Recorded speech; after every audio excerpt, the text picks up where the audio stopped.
Ultra sombre. Ultra sombre. Souvent, lorsqu'on est déçu par les émissions télé, on va voir ailleurs, du côté des séries. C'est ce qui m'est arrivé l'autre jour.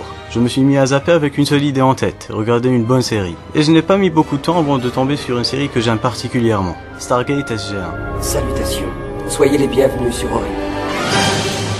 Ça raconte l'histoire d'une porte qui permet l'accès à d'autres mondes, dans lesquels les valeureux soldats de l'unité SG-1 vont rétablir l'ordre, la sécurité et la démocratie, si jamais il y a du pétrole.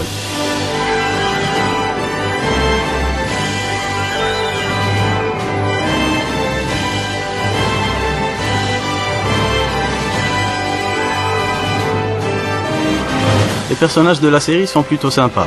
On a d'abord le général. Il y a une rivalité entre lui et Teal'c pour savoir qui est-ce qui a le moins de cheveux sur la tête.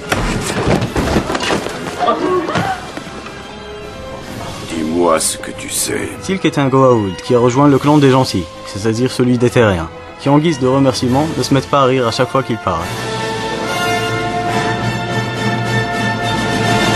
Aussi dans l'équipe il y a le brigadier général Jack O'Neill.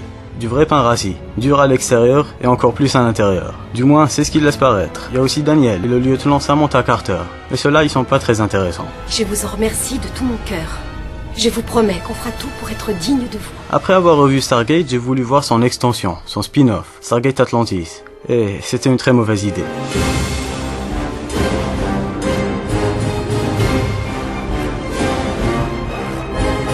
L'unité Atlantis aussi a pour but de rétablir la démocratie partout où elle va. L'unité Atlantis aussi se mêle de ce qui ne la regarde pas. Mais elle ne retient personne devant sa télé pendant plus d'1 minute. Pendant longtemps, je me suis dit que je ne me remettrais probablement jamais. C'est un véritable supplice audiovisuel, mais achetez quand même les DVD. Ça leur paiera peut-être des effets spéciaux plus potables.